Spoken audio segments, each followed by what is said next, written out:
और मेरी चिंता का नाश कर दीजिए। मैं बहुत दुखी हूँ, मेरे दुख का नाश कर दीजिए, क्योंकि दर्शनम तब लोकस्य सर्वथा गहरम परम। आप जैसे महान संत का दर्शन कर लेने मात्र से ही संसार के सभी दुख समाप्त हो जाते हैं।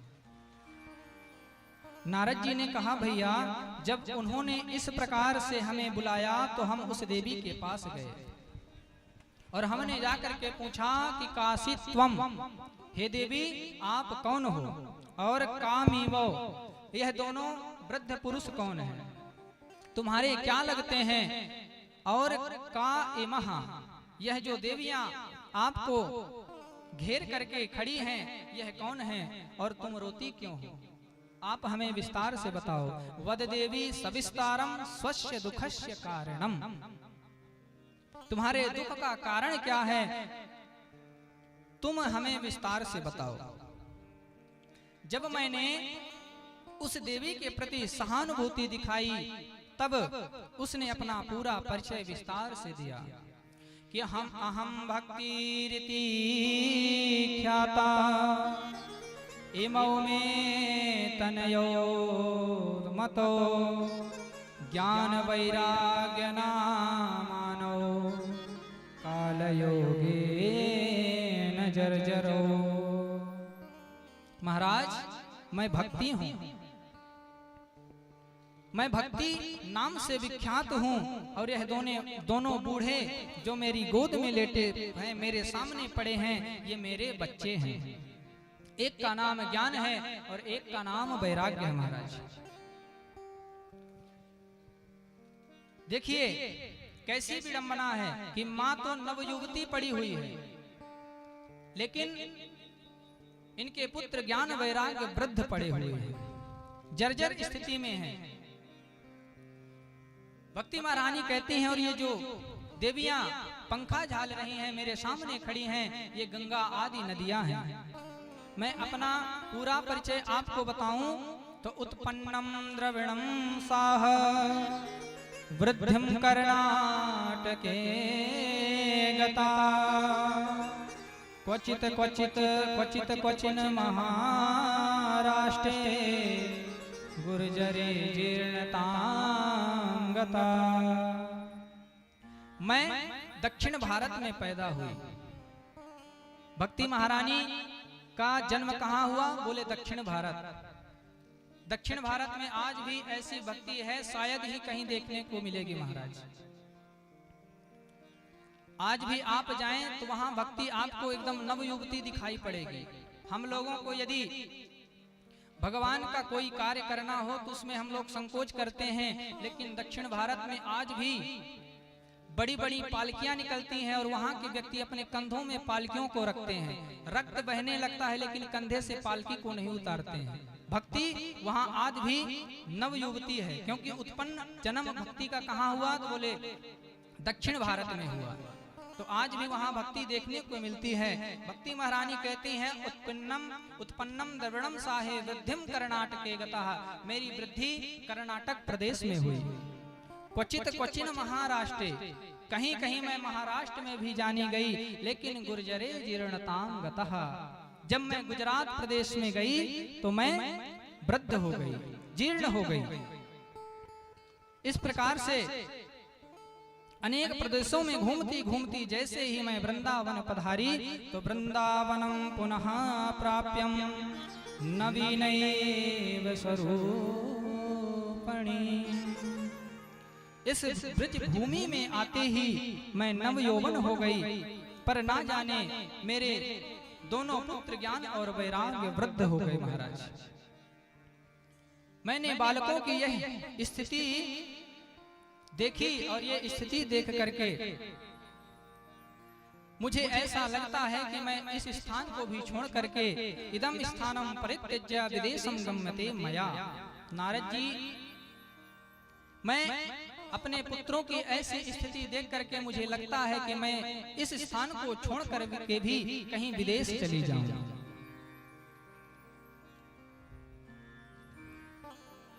भक्ति महारानी कहती हैं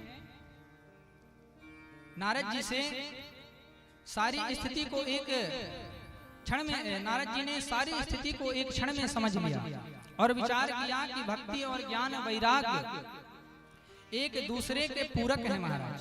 जैसे भूखा व्यक्ति भोजन करने बैठ गया तो ग्रास ग्रास पर उसे तुष्टि पुष्टि और भूख की निवृत्ति होती है। भूख भी मिटेगी, पेट भी भरेगा और इंद्रियों में बल भी आएगा। प्रत्येक ग्रास पर उसे यह तीनों बात एक साथ ही प्राप्त होती है, ये अलग अलग नहीं है। उसी प्रकार ज्यों ज्यों भगवत चरणारविंद में प्रेम बढ़ता जाएगा, भक्ति पुष्ट होती जाएगी। चरणों में हमारा प्रेम बढ़ेगा, त्यों त्यों ही भगवान के स्वरूप का बोध भी हमें होगा। और ज्यों ज्यों भगवान के स्वरूप में प्रेम होता गया और भगवान के स्वरूप का ज्ञान हो गया तो संसार की आसक्ति अपने आप छूटती चली जाएगी, सहज ही वैराग्य हो जाएगा। यह क्रियाएं अलग अलग नहीं हैं। यदि आपके जीवन में कोरी भक्ति है और ज्ञान वैराग्य नहीं है, ज्ञान वैराग्य ठीक नहीं है, तो आपकी भक्ति बांझ है। क्यों? भक्ति के पुत्र हैं ज्ञान और वैराग्य, और बिना पुत्र के माँ बांझ ही होगी। ज्ञान वैराग्य के बिना भक्ति अपूर्ण है सज्जन। संतान के बिना माँ का मातृत्व पूर्ण नहीं हो सकता। उसी प्रकार ज्ञान और वैराग्य के बिना भक्ति भी नहीं हो सकती है। ज्ञान और वैराग्य के बिना भक्ति परिपूर्णता नहीं पा सकती है। नारद जी ने कहा, देवी आप वृंदावन छोड़ करके नहीं जाइए, आप ऐसा मत करिए। सतयुग द्वापर और त्रेता में तो आप बड़े आनंद से रहे, लेकिन अब घोर कलिकाल आ गया है। इस कलयुग में सब सदाचार लुप्त होते जा रहे हैं। तेन लुप्त सदाचारो योग मार्गस्थ तपस्वी चा।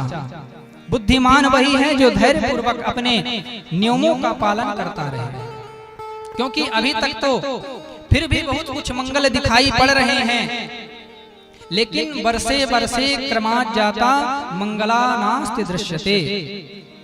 अभी हम लोगों को भगवान की कथा सुनने को मिल रही है, अभी कहीं ना कहीं भक्ति है, लेकिन वर्षे वर्षे क्रमात् जाता। जैसे जैसे ही कलयुग बढ़ता जाएगा ऐसे धीरे धीरे भक्ति भी लुप्त होती जाएगी।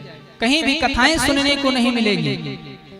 लेकिन इस कलिकाल में भी आप श्री राम वृंदावन की भूमि में इस प्रकार से नवयुवती बनकर नाच रही हो, तो मैं कहता हूं कि धन्य है ऐसी भूमि, धन्य है ऐसी भूमि जहां इस कलयुग में भी भक्ति नृत्य कर रही है। इस कलिकाल में भी आपका इतना सम्मान है श्री धाम वृंदावन में। वृंदावन की भूमि साधारण भूमि नहीं है सज्जन, ये साक्षात भगवान का धाम है। भगवान यहाँ साक्षात विराजमान रहते हैं। श्री राधिका जी के हृदय से प्रकटा हुआ ये वृंदावन है कि श्यामा हृदय कमल सो प्रगटो, श्यामा हृदय कमल सो प्रगटो, और श्याम हृदय को प्यारो वृंदावन, श्री वृंदावन प्यारो वृंदावन।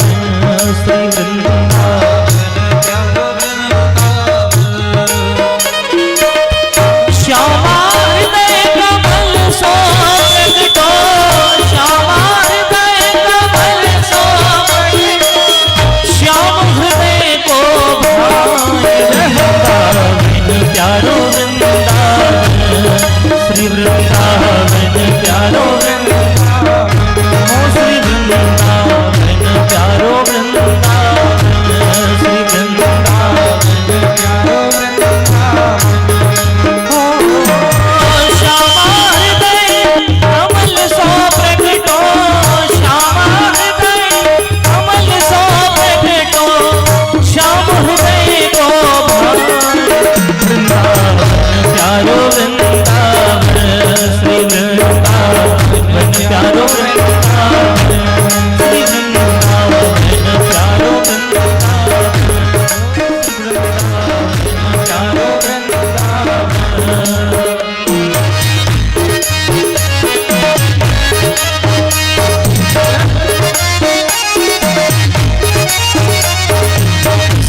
सुख सागर रूप उजागर रहे वृंदावन धाम रे प्यारे रहे वृंदावन धाम। रूप गोस्वामी प्रकट कियो जहाँ रूप गोस्वामी प्रकट कियो जहाँ गोविंद रूप निधान। वृंदावन प्यारो वृंदावन श्री वृंदावन प्यारो वृंदावन श्री वृंदावन मेरो वृंदावन श्री वृंदावन। श्यामा हृदय कमल सो प्रकटो श्यामा हृदय कमल सो प्रकटो श्याम हृदय को भाई। वृंदावन प्यारो वृंदावन वृंदावन मेरो वृंदावन श्री वृंदावन प्यारो वृंदावन श्री वृंदावन प्यारो वृंदावन।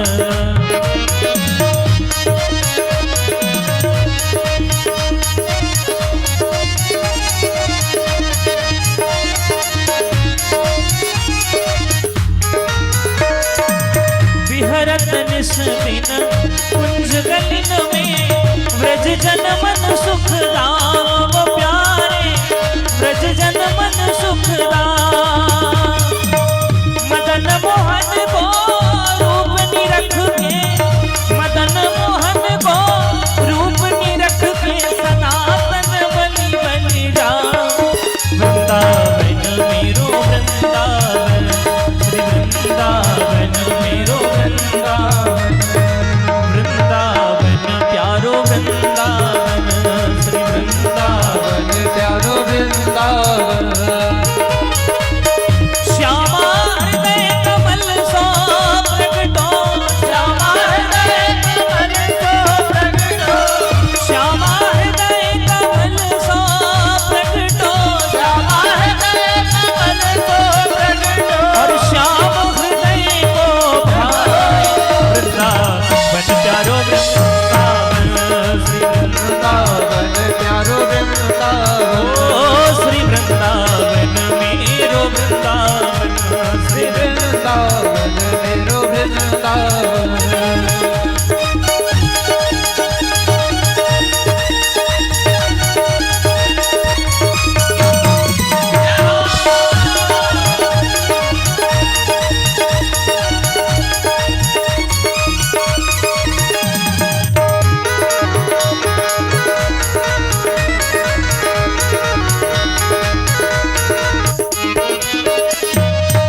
गोपी ग्वाल सब हिया उर्धारे प्यारो गोपीनाथ वो प्यारो प्यारो गोपीनाथ। गोपी ग्वाल सब हिया उर्धारे प्यारो गोपीनाथ वो प्यारो प्यारो गोपीनाथ। ओ मधुसूदन जिन कंठ लगायो मधुसूदन जिन कंठ लगायो मधुसूदन जिन कंठ लगायो मधुसूदन जिन कंठ लगायो हो रही जय जयकार। वृंदावन मेरो वृंदावन श्री वृंदावन मेरो वृंदावन वृंदावन प्यारो वृंदावन श्री वृंदावन प्यारो गाइए ताली से बंद हुई। श्यामा हृदय कमल सो प्रकटो श्यामा हृदय कमल सो प्रकटो श्यामा हृदय कमल सो प्रकटो श्यामा हृदय कमल सो प्रकटो और श्याम हृदय को भाई। वृंदावन प्यारो वृंदावन श्री वृंदावन प्यारो वृंदावन श्री वृंदावन मेरो वृंदावन श्री वृंदावन मेरो वृंदावन श्री वृंदावन प्यारो वृंदावन श्री वृंदावन प्यारो वृंदावन ओ श्री वृंदावन प्यारो वृंदावन श्री वृंदावन प्यारो वृंदावन श्री वृंदावन प्यारो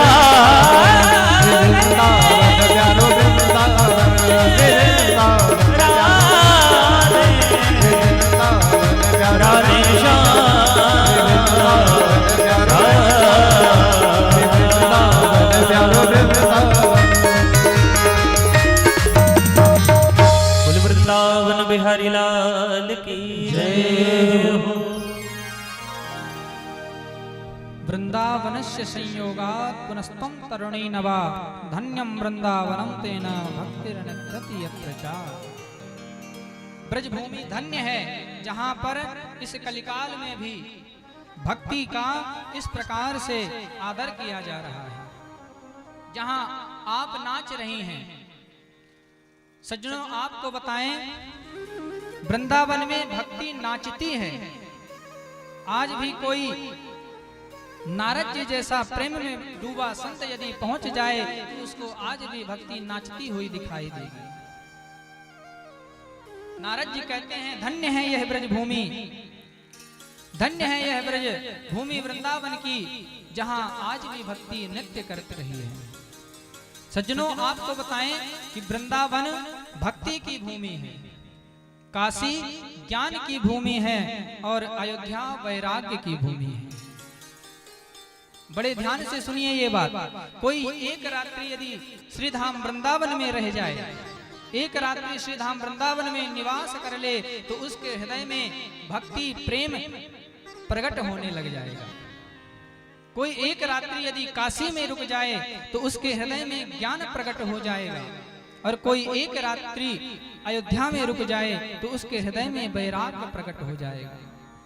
अयोध्या वैराग्य की भूमि है। कैसे? बोले राम जी से बड़ा वैरागी कौन होगा? आप विचार करें, त्यक्त्वा सुदस्तज सुरेप्सित राज्य लक्ष्मी। जिस अयोध्या की लक्ष्मी को देखकर स्वयं देवता भी ललायित रहते हैं कि ये लक्ष्मी हमें मिल जाए, उस लक्ष्मी को भगवान रामचंद्र जी ने एक क्षण में त्याग दिया। तो राम जी से बड़ा वैरागी कौन हो सकता है? लेकिन जिसके लिए छोड़ा, जिसके लिए उस लक्ष्मी का त्याग किया, वो महाराज इनसे भी बड़े वैरागी निकल गए। जिस भरत के लिए अयोध्या की संपत्ति को छोड़ा, वो इनसे भी बड़े वैरागी निकले।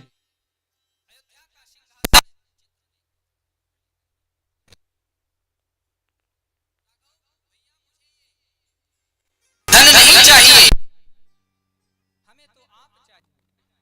तो जिसके लिए धन छोड़ा, तो इनसे भी बड़े वैरागी निकल गए। तो अयोध्या वैराग्य की भूमि है और वृंदावन भक्ति की भूमि है। देवर्षि नारद जी कहते हैं, मैं प्रणाम करता हूं ऐसी भूमि को। धन्यम वृंदावनम भक्तिर्नित्यति यत्र चा।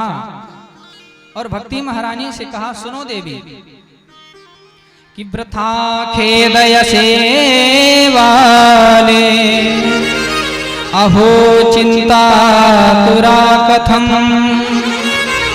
श्री कृष्ण चरणाम्भोजम् स्मर दुःखं गमिष्यति। भक्ति महारानी से नारद जी ने कहा, देवी सुनो, दुखी मत हो। जीवन के दुख को दूर करने का सबसे अच्छा उपाय है तो क्या है? बोले श्री कृष्ण चरणाम्भोज स्मर दुःखं गमिष्यति। आप केवल भगवान श्री कृष्ण के चरणों का ध्यान कर लो, इससे ही आपका दुख दूर हो जाएगा। देखिए कितना बड़ा सूत्र बताया श्री नारद जी महाराज ने। कहा जीवन को दुख को दूर करना है तो भगवान श्री कृष्ण के चरणों का ध्यान करो। ये नहीं कहा कि आप भगवान का ध्यान करो, ये आप भगवान के मुखमंडल का ध्यान करो, भगवान के शिव विग्रह का ध्यान करो। श्री कृष्ण चरणाम्भोज, आप केवल भगवान के श्री चरणों का दर्शन नहीं ध्यान कर लो, इससे ही आपका दुख दूर हो जाएगा। हे देवी, आप भगवान के चरणों का ध्यान करो, इससे आपका दुख दूर हो जाएगा। नारद जी ने कितनी अच्छी बात बताई। आज किसी के पास यदि आप अपना दुख लेकर के जाएंगे तो वो आपको कहेगा लो भभूति खा लो, इससे तुम्हारा दुख दूर हो जाएगा। किसी के पास जाएंगे दुख लेकर के बोलेंगे मैं तुम्हारा पर्चा बना देता हूँ, इससे तुम्हारा दुख दूर हो जाएगा। लेकिन नारद जी ने ये सब नहीं कहा। बड़ी अच्छी बात कही कि आपको संसार में कहीं जाने की जरूरत नहीं है, दुख है तो श्री कृष्ण शरणाम्भोजा स्मर दुःखं गमिष्यति। आपको संसार में भटकने की जरूरत नहीं है, आप केवल भगवान के चरणों का ध्यान करो। आज महाराज कई लोग तो ऐसे हैं संसार में जो अपने 33 कोटि देवी देवताओं को छोड़ करके चादर फादर के पास जाते हैं, चादर चढ़ाने जाते हैं। हमारे सनातन धर्म के 33 कोटि देवता या 33 करोड़ ही मान लें, इतने देवताओं को छोड़ करके लोग चादर चढ़ाने जाते हैं और कहते हैं कि हमारा इससे दुख दूर हो जाएगा। आजकल तो एक भगवान और प्रकट हो गए हैं, आप सभी लोग जानते होंगे, शायद उनके भक्त भी कोई बैठे हों, नाम है साईं बाबा। लोग उनको भी आज भगवान मान रहे हैं। लोगों को पता ही नहीं है कि भगवान कौन है, किसको माने, जिसको मन आया उसी को भगवान मान लेते हैं महाराज। साईं बाबा कोई भगवान नहीं है। आप उन्हें संत के रूप में यदि देखें तो संत के रूप में आप पूज सकते हैं, लेकिन कब? हमारे सनातन धर्म में भी कितने संत हुए हैं, भृगुर वशिष्ठ शवनश्च गौतमो मेधातिथिर देवल देवरातो, न जाने कितने संत महात्मा हुए हैं। उन सब का मंदिर बनाओ, उन सब की पूजा करो तो हम मान लें कि हाँ साईं बाबा भी भगवान है। लेकिन महाराज दुख तो तब होता है कि हमारे राम कृष्ण नारायण की मूर्ति नीचे लगी रहती है और साईं बाबा ऊपर आशीर्वाद देते बैठे रहते हैं। ये देखकर बड़ा दुख होता है कि आज हमारा समाज कहाँ जा रहा है महाराज। लोगों को ज्ञात ही नहीं है कि हम किसको भगवान माने, किसको नहीं माने। आपको बताएं, हमारे सनातन धर्म में केवल राम कृष्ण नारायण और इनके जो अवतार हैं, नारायण भगवान के अवतार राम जी हो गए, कृष्ण जी हो गए, आदि आदि बहुत से अवतार, शिव जी के जो अवतार हैं, हनुमान जी आदि, ये हमारे भगवान हैं। लक्ष्मी जी के अवतार 9 देवियां हैं, जितनी देवियां हैं सब लक्ष्मी जी के अवतार हैं। तो इनको छोड़कर यदि हम कहीं और अपना माथा टेकने जाएं तो हमसे बड़ा मूर्ख कोई नहीं है इस संसार में। अरे आपको यदि भगवान रामचंद्र अच्छे नहीं लगते हैं तो आप कृष्ण भगवान की पूजा करो, कृष्ण भगवान नहीं अच्छे लगते हैं शंकर भगवान की पूजा करो, शंकर भगवान नहीं अच्छे लगते हैं तो उनके बेटे हैं गणेश जी की पूजा करो। अरे इतने ऑप्शन आपके पास होते हुए भी आप कहीं चादर, किसी की मजार में चादर चढ़ाने जाओ और कहो कि इससे हमारा दुख दूर हो जाएगा। अरे जब आप 33 कोटि देवताओं के पास रह करके आपका दुख नहीं दूर हो रहा, आपको ऐसा लग रहा कि हम दुखी हैं, तो चादर चढ़ाने से आपका दुख दूर होने वाला नहीं है। साईं बाबा की पूजा करने से आपका दुख दूर होने वाला नहीं है। हम ये नहीं कहते कि आप साईं बाबा को मत पूजो, पूजो लेकिन संत महात्मा के रूप में पूजो। संत रहे होंगे लेकिन उनको भगवान का दर्जा हम नहीं दे सकते। भगवान तो केवल हमारे नारायण हैं और नारायण के अवतार जितने हैं राम कृष्ण आदि वो हमारे भगवान हैं। भगवान केवल हमारे शिव हैं और शिव के जो अवतार हैं हनुमान जी इत्यादि वो हमारे भगवान हैं। नारद जी ने कितनी सुंदर बात बताई, श्री कृष्ण चरणाम भोज स्मर दुखम गमिष्यति। आप भगवान के चरणों का ध्यान करो देवी, आपका दुख इससे दूर हो जाएगा। और देवी आपको चिंता करने की क्या आवश्यकता है, आप तो भगवान की पत्नी हो, प्राण वल्लभा हो, आपका तो दुख ऐसे ही दूर हो जाएगा। यदि आपको माध्यम बना करके, भक्ति को माध्यम बना करके कोई भगवान का आवाहन करता है तो भगवान कुछ विचार नहीं करते कि कौन है, भगवान सबके यहाँ दौड़े चले जाते हैं। सबरी बाई ने बुलाया भक्ति का साथ लेकर के तो भगवान रामचंद्र जी माता सबरी के यहाँ जाते हैं और जूठे बैर खाते हैं। भगवान ये नहीं देखते कि आप किस जाति के हो, किस मजहब के हो, किस धर्म के हो। भगवान तो केवल भक्ति देखते हैं महाराज कि आपकी भक्ति कैसी है। नारद जी कहते हैं त्वया हुतस्तु भगवान याति नीच ग्रहे स्वपि। यदि नीच व्यक्ति भी भक्ति को माध्यम बना करके भगवान को बुलाता है तो भगवान उसके यहाँ दौड़े जाते हैं।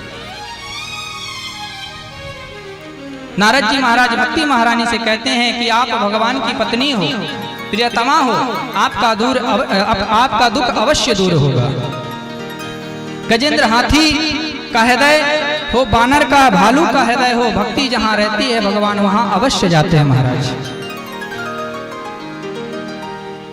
नारद जी ने कहा कि हम आपके पुत्र ज्ञान और वैराग्य का दुख दूर करने का कुछ प्रयास करते हैं।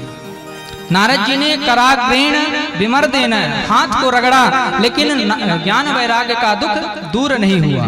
मुखम संयोज्य करणांते सप्तमुच्चै समुच्चरण। कान में मंत्र दिया फिर भी नहीं जगे, उनका वृद्धपन दूर नहीं हुआ। संबोधन किया ज्ञान प्रभुताम शीघ्रम रे वैराग्यम प्रभुत्यताम। ज्ञान दिया नहीं जगे, फिर वेद वेदांत घोषश्चय गीता पाठैर मुहुर्मुहु। बार बार वेदों का पाठ किया, गीता का पाठ किया। जब तक वेदों का पाठ होता, गीता का पाठ होता तो थोड़ी देर के लिए जग जाते और जैसे ही पाठ विश्राम होता फिर से अचेत पड़ जाते। ध्यान दीजिए नारद जी ने क्या किया, कराग्रेण विमर्देन। इसका मतलब बहुत कर्म कर लेने से ज्ञान वैराग्य जग जाए, यह जरूरी नहीं है महाराज। किसी से कान में मंत्र ले लें और मंत्र का कभी अनुसंधान ना करें, उसका कभी जप नहीं करें, कभी उसका चिंतन ना करें, तो केवल कान में मंत्र ले लेने से हमारा कल्याण नहीं होने वाला है। यहाँ इतने लोग बैठे हैं, लगभग सभी लोगों ने गुरु मंत्र लिया होगा, लेकिन कोई उस गुरु मंत्र को याद किसी को भी नहीं होगा। तो केवल कान में मंत्र ले लेने से हमारा कल्याण होने वाला नहीं है। उस मंत्र का हम जप करें, उस मंत्र का हम अनुसंधान करें, उस मंत्र का हम चिंतन करें, तब हमारा कल्याण होगा। केवल कान में मंत्र ले लेने से हमारा ज्ञान वैराग्य नहीं जन सकता महाराज।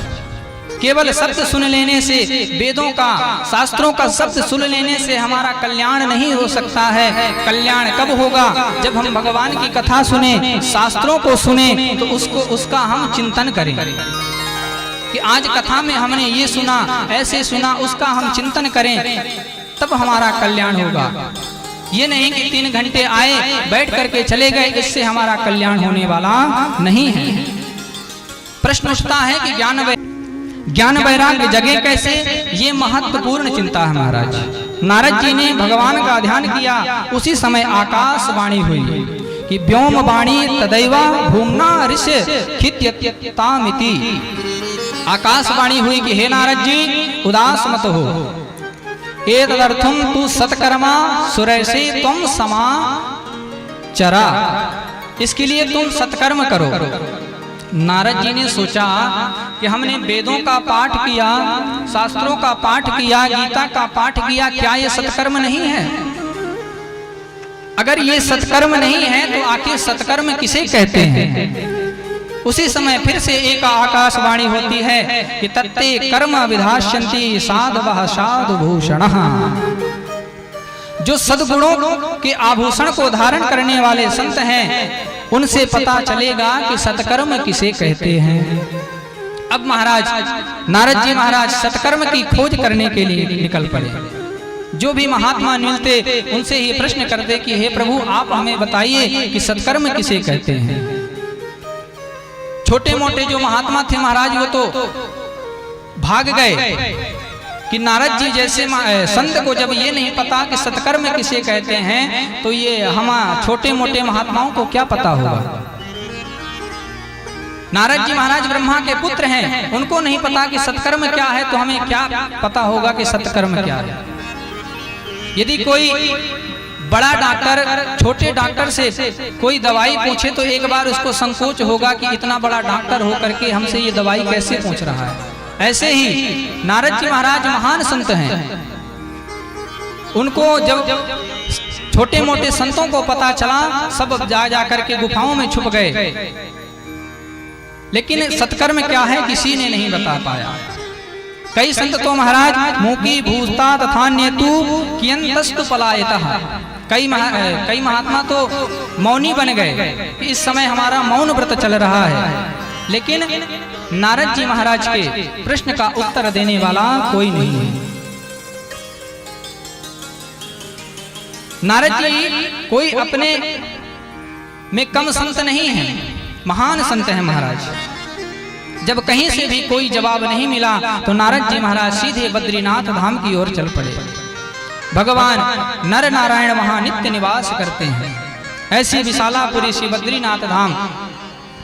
नारद जी ने विचार किया कि वहां मेरा समाधान अवश्य हो जाएगा।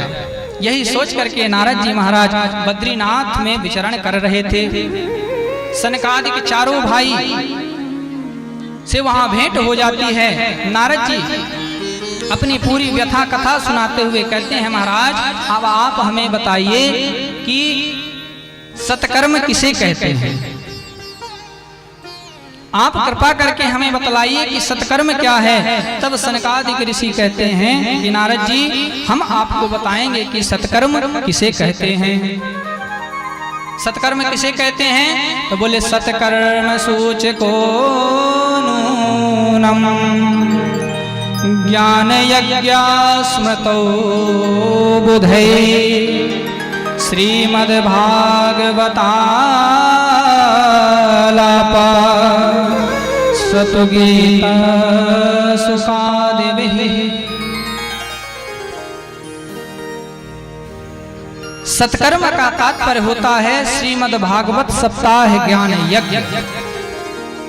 7 दिनों तक श्रीमद्भागवत की कथा सुनने को ही सत्कर्म कहते हैं। नारद जी महाराज को आश्चर्य हुआ। नारद जी ने कहा, महाराज हमें एक बात बताओ, ये भागवत तो वेद रूपी वृक्ष का पका हुआ फल है, निगम कल्प तरोर गलितम फलम। भागवत तो वेद रूपी वृक्ष का फल है और हमने वेद सुना दिया, उससे ज्ञान वैराग्य नहीं जगे तो भागवत सुनने से कैसे जग जाएंगे।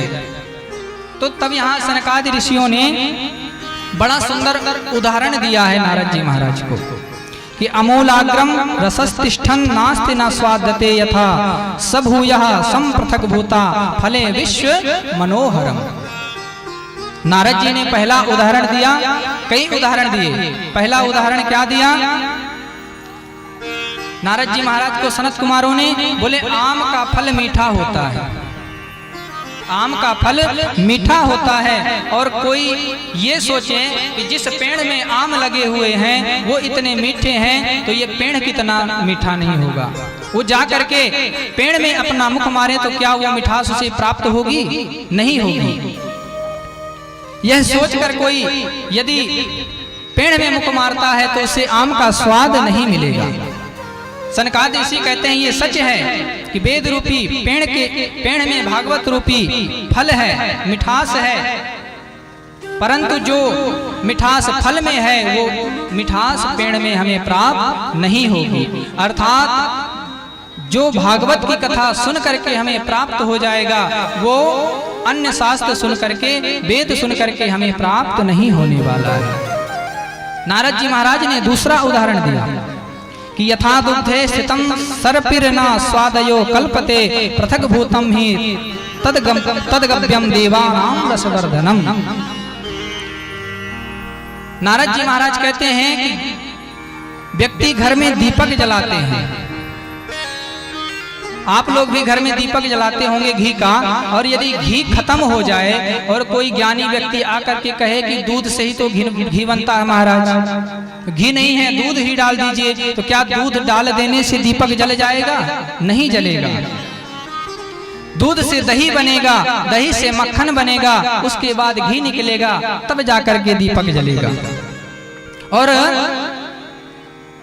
ये सत्य है कि दूध से ही घी बनता है, लेकिन जो कार्य घी कर सकता है वो कार्य दूध नहीं कर सकता है। उसी प्रकार जो श्रीमद् भागवत की कथा कर सकती है वो वेद रूपी वृक्ष नहीं कर सकता है, वो वेद नहीं कर सकता। जो काम भागवत से बन सकता है वह वेद से नहीं बन सकता है।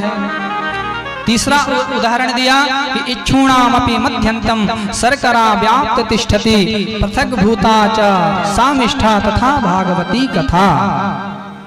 आप लोग यदि घर में खीर बनाएं और चीनी ना हो, शक्कर, कोई पुरुष आकर के ज्ञानी पुरुष कहे कि महाराज गन्ने से ही तो शक्कर बनती है, गन्ना थोड़ा सा डाल दो खीर बन जाएगी, तो आप लोग बताइए कि जो स्वाद खीर में चीनी डालने से आएगा वो क्या गन्ने का रस डाल देने से आ जाएगा?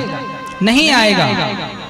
जैसे गन्ने से ही शक्कर बनती है, पेड़ से ही फल, पेड़ में ही फल लगता है, दूध से ही घी बनता है, यह सत्य है। लेकिन जो कार्य शक्कर से, जो मिठास से, फल से जो कार्य घी से हो जाता है वो कार्य दूध से नहीं होगा।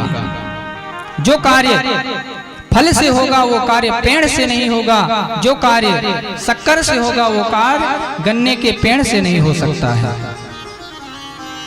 उसी प्रकार तथा भागवती कथा, जो काम भागवत की कथा कर देगी वह वेद के लिए मुश्किल दिखाई पड़ रहा है महाराज। इसलिए सत्कर्म का अर्थ होता है श्रीमद् भागवत सप्ताह ज्ञान यज्ञ की कथा। अब महाराज नारद जी नाच उठे। नारद जी कहते हैं ज्ञान यज्ञ करिष्यामि सुख शास्त्र कथोज्वलम, मैं ज्ञान यज्ञ करूंगा, मैं श्रीमद् भागवत की कथा कराऊंगा। लेकिन फिर कहते हैं कि ये कथा सुनाएगा कौन? सनकादि ऋषियों ने कहा नारद जी यदि आप सुनेंगे तो हम आपको कथा सुनाएंगे, क्योंकि यदि श्रोता में दो बातें हों तो हर वक्ता सुनाने को तैयार हो जाता है। कौन कौन सी? सनकादि कहते हैं कि शृणु नारद वक्षामा विनम्राय विवेकिनः, विनम्रता और विवेकिता, श्रोता के अंदर विनम्रता भी होनी चाहिए और विवेकिता अर्थात ज्ञान भी होना चाहिए। अच्छा, केवल विनम्रता होगी और विवेक माने ज्ञान ना हो तो कथा में बैठ तो जाएगा, लेकिन बैठते ही उसको नींद आ जाएगी महाराज, सोने लगेगा, क्योंकि उसको ज्ञान नहीं है कि हम क्यों यहाँ आए हैं, कथा सुनने के लिए आए हैं कि सोने के लिए। सो जाएगा, जगेगा भी तो दाएं बाएं तकेगा कि कैसे टेंट लगवाया है मिश्रा जी ने, कैसे क्या करा है, क्योंकि उसको ज्ञान नहीं है कि हम किस लिए आए हैं, तो वो फालतू की चीजों में ही लगा रहेगा। विनम्रता नहीं, विवेक नहीं है और विनम्रता, अगर विनम्रता भी नहीं हो गई आएगा लेकिन अकड़ में रहेगा। अरे हमने ये तो सब सुना है, फलाने महाराज जी ने ऐसा सुनाया था, हम तो वहां से सुन करके आए थे। मतलब विनम्रता नहीं है तो उसको अभिमान रहा आएगा कि हम ऐसे हम वैसे, तो वो अपने अभिमान में ही लगा रहेगा। लेकिन जो बातें, दो चीज यदि दो बातें यदि व्यक्ति में है, विनम्रता और विवेकिता, विनम्रता भी हो, प्रेम से आकर के बैठे और भगवान की कथा सुने, और विवेकिता अर्थात ज्ञान भी हो कि हाँ हम कथा सुनने के लिए आए हैं और सुन करके अपना कल्याण करेंगे, तो ऐसे श्रोता को हर वक्ता कथा सुनाने के लिए तैयार हो जाएगा महाराज। सनकादि ऋषियों ने कहा कि नारद जी हम आपको कथा सुनाएंगे। नारद जी ने कहा कि लेकिन ये कथा होगी कहाँ? सनकादि ऋषियों ने कहा कि गंगा द्वार समीपे तु तटमानंद नामकम, हरिद्वार में एक आनंद नाम का तट है, वहीं हम ये कथा सुनाएंगे। क्यों? क्योंकि हरिद्वार है हरि का द्वार। भगवान नारायण के भक्त जो होते हैं इसको हरिद्वार कहते हैं, और जो भगवान शंकर के भक्त होते हैं इसको हरिद्वार कहते हैं। क्योंकि बद्रीनाथ, गंगोत्री, यमुनोत्री, केदारनाथ जाने का रास्ता यहीं से प्रारंभ होता है, इसलिए इसको कहते हैं हरि का द्वार। अब नारद जी महाराज सीधे बद्रीनाथ से हरिद्वार आते हैं, वहां आकर के सुंदर आसन बनाते हैं बालू का। लेकिन महाराज सभी लोगों में यह शोर मच गया कि भक्ति ज्ञान वैराग्य को माध्यम बना करके नारद जी महाराज श्रीमद् भागवत की कथा को सुन रहे हैं। भूरलोके देवलोके चा ब्रह्मलोके तथैव चा, ब्रह्मलोक तक ये बात पहुंच गई कि नारद जी महाराज, मैया शांति बनाइए, मैया बाद में कर लीजिएगा बात। ब्रह्मलोक तक ये बात पहुंच गई कि नारद जी महाराज भागवत की कथा सुन रहे हैं। तो सर्वे प्रथमम ये च वैष्णवः, सबसे पहले भगवान के वैष्णव भक्त, भगवान नारायण के भक्त दौड़ करके आते हैं हरिद्वार पर। कौन कौन आए?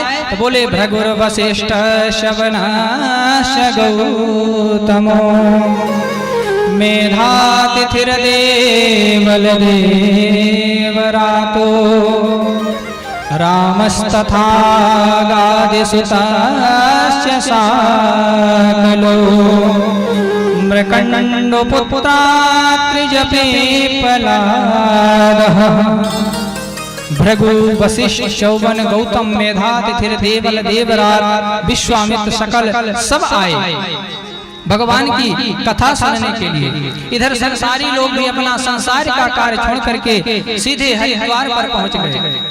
भगवान की कथा सुनने के लिए चारों वेद 6-7 शास्त्र 17 पुराण गंगा आदि नदियां सभी सरोवर पर्वत सृष्टि में जो कुछ भी था सब दौड़ दौड़ करके आनंद नाम तट पर पहुंच गए हरिद्वार में।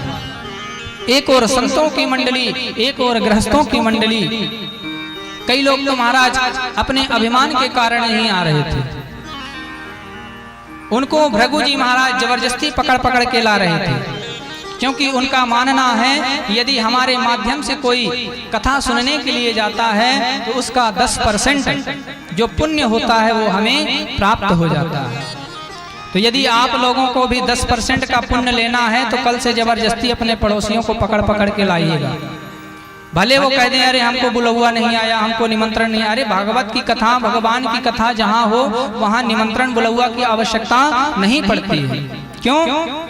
क्योंकि जहाँ भागवत की कथा होती है महाराज वो जगह मामूली जगह नहीं रहती, वो जगह साक्षात श्री धाम वृंदावन हो जाती है।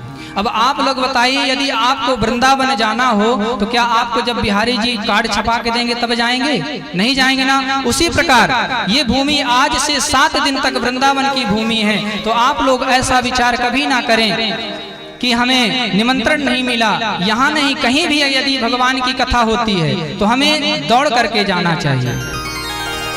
निमंत्रण व्यवहार तो हमें संसार के अन्य कार्यों में निभाना चाहिए, लेकिन भगवत कार्यों में हमें सबसे आगे जाना चाहिए। हमें निमंत्रण की आवश्यकता नहीं होनी चाहिए। भगवान की कथा सुनने में कोई संकोच नहीं करना चाहिए। तो यदि आप लोगों को भी पुण्य लेना है तो सब को पकड़ पकड़ के लाइएगा कि चलो भागवत सुनने के लिए।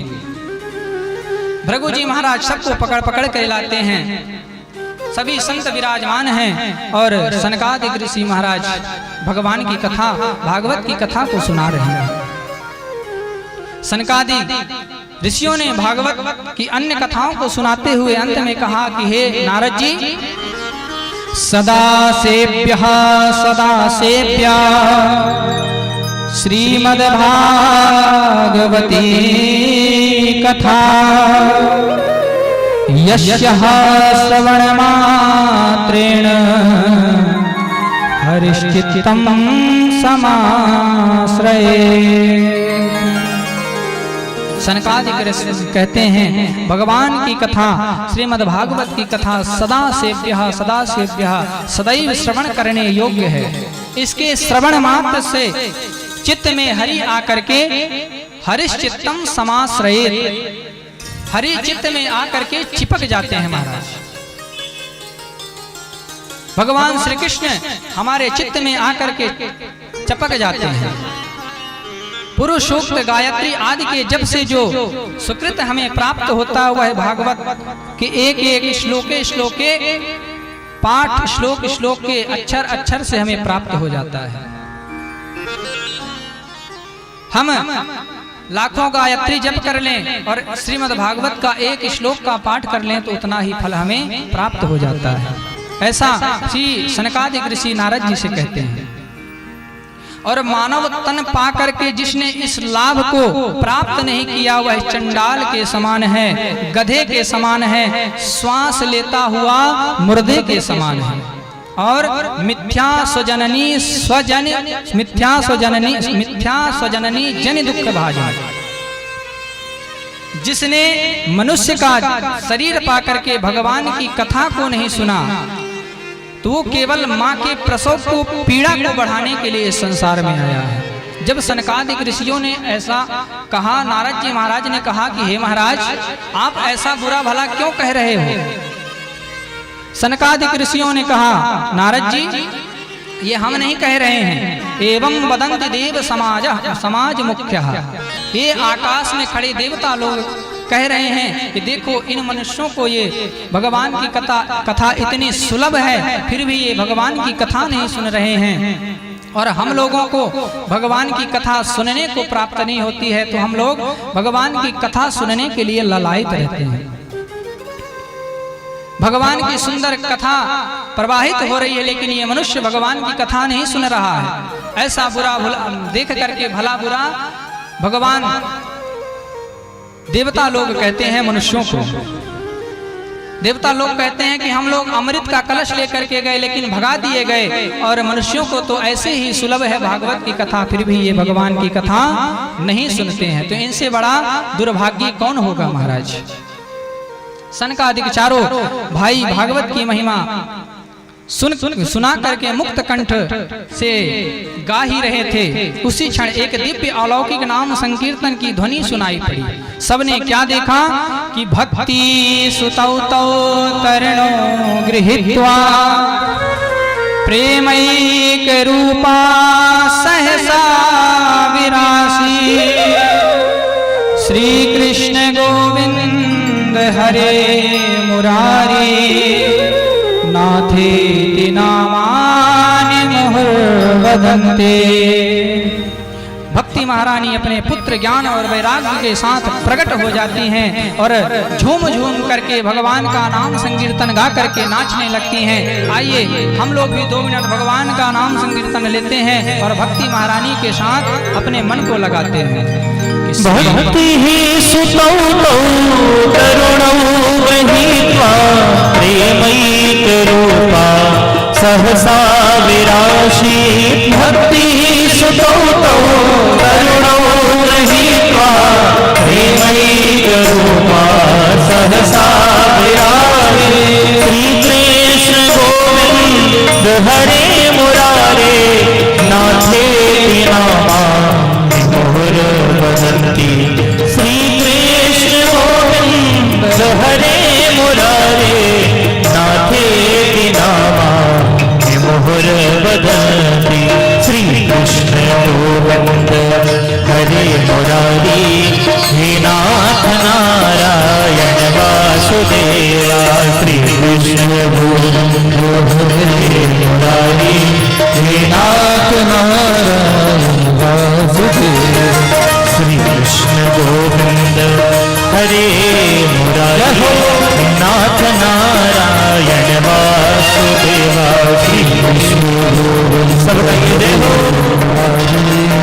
नाथ नारायण वासुदेवा। हे नाथ नारायण वासुदेवा हे नाथ नारायण वासुदेवा। हे नाथ नारायण वासुदेवा हे नाथ नारायण वासुदेवा। श्री कृष्ण गोविंद हरे मुरारी हे नाथ नारायण वासुदेवा। श्री कृष्ण गोविंद हरे मुरारी हे नाथ नारायण वासुदेवा। श्री कृष्ण गोविंद हरे मुरारी हे नाथ नारायण वासुदेवा। श्री कृष्ण गोविंद हरे मुरारी हे नाथ नारायण वासुदेवा। हे लक्ष्मी नारायण वासुदेवा हे बद्री नारायण वासुदेवा।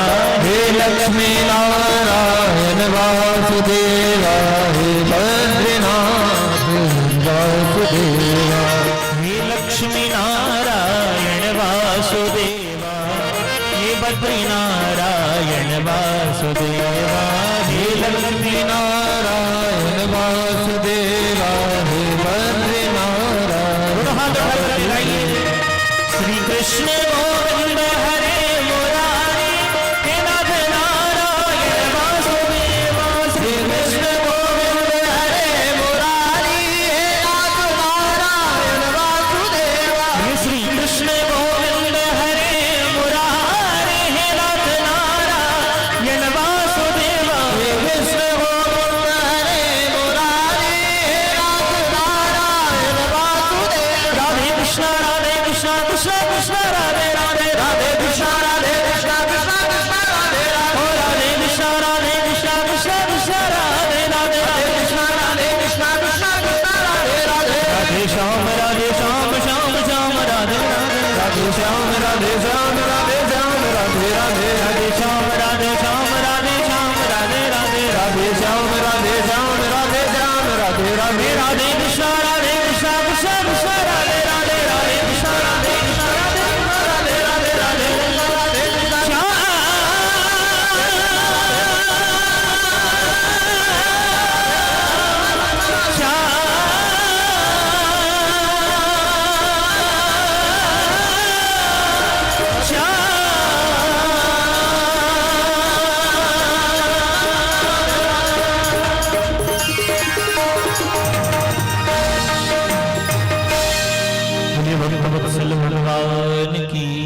श्री कृष्ण गोविंद हरे मुरारी हे नाथ नारायण वासुदेवा।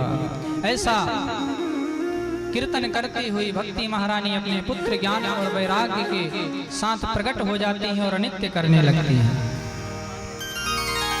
सभी महात्मा लोग, श्रोता समुदाय देख करके आश्चर्यचकित हो गया, विचार करने लगा कि ये कहां से आई, किधर से आई और कैसे प्रकट हो गई।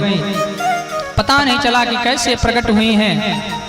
सनकादियों ने कहा, भाई जहां भगवान की मंगलमयी कथा होती है वहां पर भक्ति महारानी स्वतः प्रकट हो जाती हैं। भक्ति मैया ने सनकादिकों को प्रणाम किया और पूछा, भगवान यहाँ आपने बैठने की अलग अलग व्यवस्था कर रखी है, लेकिन अहम क्वा तिष्ठामि, महाराज मैं कहाँ जा करके बैठूं। सनत कुमारों ने कहा, देवी यहाँ जितने भी वैष्णव भक्त समुदाय बैठा है सबके हृदय में जा करके आप विराजमान हो जाइए। क्यों? क्योंकि त्रिभुवन में वही धन्य है जिसके हृदय में भगवान, जिसके हृदय में भक्ति जा करके विराजमान होती है। महाराज जिसके भवन में भक्ति महारानी विराजमान हो जाए फिर उसे भगवान के पीछे नहीं जाना पड़ता। जिसके हृदय में भक्ति विराजमान हो जाती है फिर उसके पीछे भगवान भागते हैं। महाराज सकल भुवन मध्य निर्धनास्ते धन्या निवसति हृदयेषां से हरे भक्तिरेकः हरिरवि निजलोकं सर्वथातो विहाय प्रवशति हृदि तेषां भक्तिसूत्रोपनद्धः।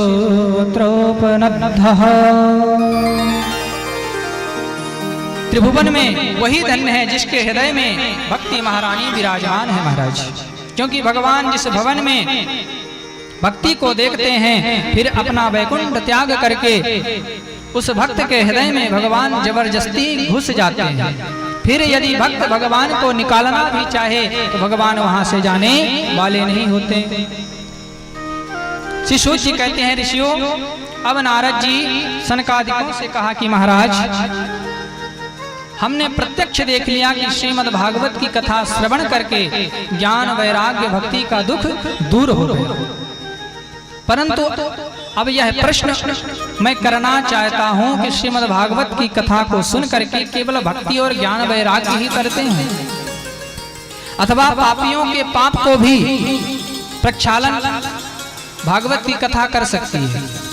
यदि हो सकता है पापों का प्रक्षालन तो आप हमें बताइए कि के विशुद्ध्यन्ति वदन्तु मह्यम, क्या भागवत की कथा सुन करके कोई पापी भी तर सकता है? नारद जी महाराज मुस्कुराते हुए बोले, हे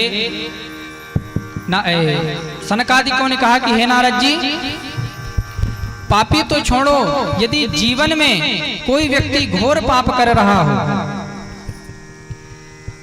जीवन में वो व्यक्ति जीवन भर कोई पुण्य कामना किया हो, जीवन भर केवल अत्याचार दुराचार भ्रष्टाचार पापाचार में ही लगा रहा हो, अपने जीवन को ऐसे ही बर्बाद कर दिया हो, यदि उसकी मृत्यु भी हो जाती है तो उसको माध्यम बना करके यदि उसके नाम से भागवत की कथा करा दी जाए तो वो व्यक्ति भी तर जाता है,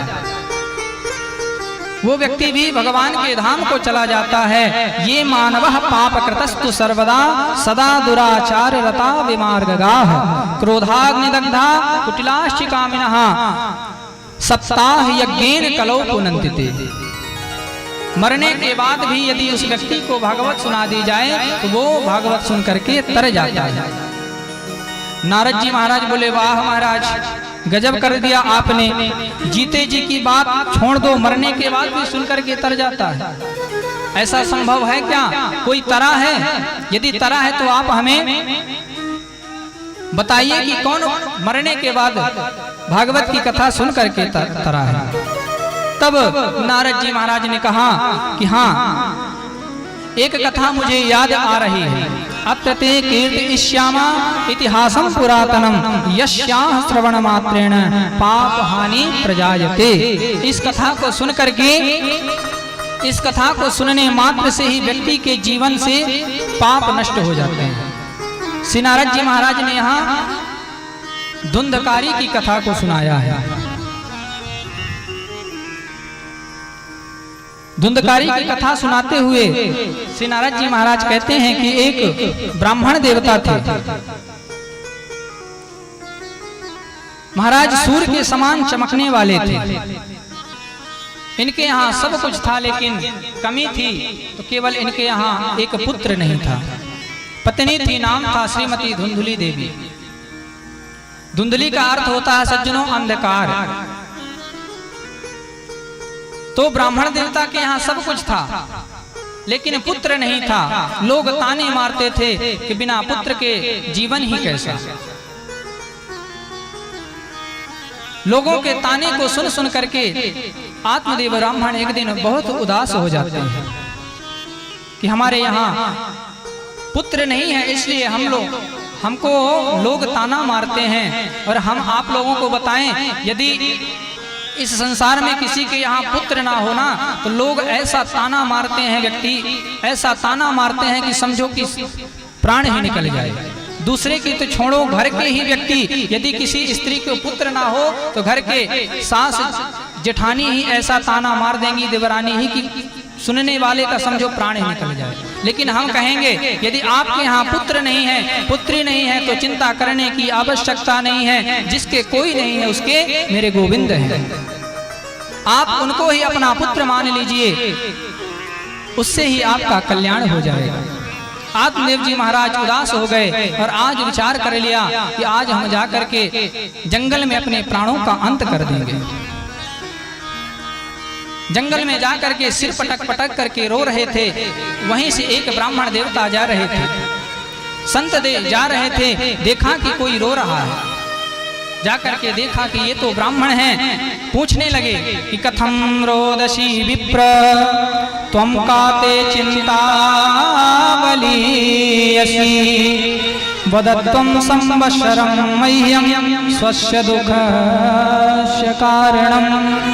हे ब्राह्मण देवता, आप किस बात से दुखी हैं? आप अपने दुख का कारण हमें बताइए। ब्राह्मण देवता ने कहा, प्रभु हमारे यहाँ कोई पुत्र नहीं है, इसलिए हम रो रहे हैं, अपने प्राणों का त्याग करने के लिए आए हैं। संत जी ने बहुत से प्रकार से समझाया और कहा कि पुत्र पुत्री की आशा छोड़ दो, भगवान का भजन करो। आत्मदेव जी महान ज्ञानी थे। उन्होंने कहा, महाराज हम आपसे ज्यादा हमारे अंदर ज्ञान है, आप हमें ज्ञान मत दो, यदि देना ही है तो पुत्र दे दो। संत जी ने ब्राह्मण देवता की मस्तिष्क रेखा को पढ़ लिया और मस्तिष्क रेखा को पढ़ करके बता दिया कि आत्मदेव जी आपके यहाँ इस जन्म तो क्या अगले 7 जन्म तक कोई पुत्र का योग नहीं है। महाराज ब्राह्मण देवता समझ गए कि जो ये देख करके बता दिया कि अगले 7 जन्म तक हमारे यहाँ पुत्र नहीं होगा, वो हमें पुत्र भी दे सकता है। संत जी ने फिर भी बहुत से प्रकार समझाया कि मुंचा ज्ञानम प्रजारूपम बलनिष्ठा कर्मणो गति विवेकम तु समासाद्य त्यज संसार वासना। संत जी ने बहुत उपदेश दिया कि कर्म की गति बड़ी न्यारी है। जीवन में जितना सुख तुम्हें मिला है वो भी तुम्हारे कर्म से मिला है। जीवन में जितना दुख तुम्हें मिला है वो तुम्हारे कर्म से मिला है। इसलिए परेशान मत हो। जीवन में यदि दुख आता है तो भी इसमें भगवान की परम कृपा समझनी चाहिए। जीवन में यदि सुख है तो भी इसमें भगवान की परम कृपा समझनी चाहिए। भगवान यदि रास्ते में कांटे बिछा दें तो उसमें भी भगवान की कृपा समझनी चाहिए, और भगवान यदि रास्ते में फूल बिछा दें तो उसमें भी भगवान की कृपा समझनी चाहिए। दोनों में भगवान की कृपा समझनी चाहिए, कांटों में भी और भगवान फूलों में भी। कि तेरे फूलों से भी प्यार, तेरे कांटों से भी प्यार, तू जो भी देना चाहे दे दे मेरे सरकार। तेरे फूलों से भी प्यार, तेरे कांटों से भी प्यार, तेरे फूलों से भी प्यार, तेरे कांटों से भी प्यार, तेरे फूलों से भी प्यार, तेरे कांटों से भी प्यार। तू जो भी देना चाहे दे दे मेरे सरकार। तेरे फूलों से भी प्यार, तेरे कांटों से भी प्यार, तेरे फूलों से भी प्यार, तेरे कांटों से भी प्यार, तेरे फूलों से भी प्यार, तेरे कांटों से भी प्यार। हो तू जो भी देना चाहे दे दे मेरे सरकार, जो भी देना चाहे दे दे मेरे सरकार। तेरे फूलों से भी प्यार, तेरे कांटों से भी प्यार, तेरे फूलों से भी प्यार, तेरे कांटों से भी प्यार।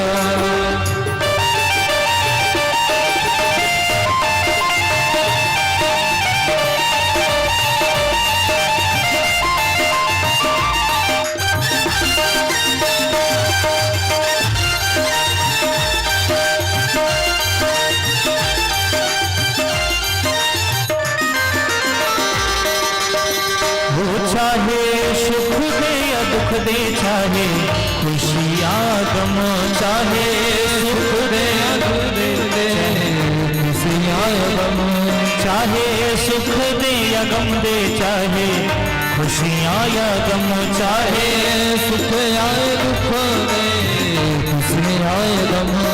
दाता किसी भी दिशा में ले चल जिंदगी की नाम, दाता किसी भी दिशा में ले चल जिंदगी की नाम। ओ तू जो भी देना चाहे दे दे मेरे करतार, तू जो भी देना चाहे दे दे मेरे करतार। तेरे फूलों से भी प्यार, तेरे कांटों से भी प्यार, तेरे फूलों से भी प्यार, तेरे कांटों से भी प्यार। ओ तेरी मर्जी में विधाता कोई छुपा बड़ा राज, तेरी मर्जी में विधाता कोई छुपा बड़ा राज। दुनिया चाहे हमसे रूठे तो ना होना नाराज, दुनिया चाहे हमसे रूठे होना नाराज। दुनिया चाहे हमसे रूठे तो ना होना नाराज, दुनिया चाहे हमसे रूठे पर ना होना नाराज। तुझे वंदन है बार बार, तुझे वंदन है बार बार, तुझे वंदन है बार बार, तुझे वंदन है बार बार। हमको कर ले तू स्वीकार, हमको कर ले तू स्वीकार। तू जो भी देना चाहे दे दे मेरे करतार, तू जो भी देना चाहे दे दे मेरा करतार। फूलों से भी प्यार, तेरे कांटों से भी प्यार, तेरे फूलों से भी प्यार, तेरे कांटों से भी प्यार।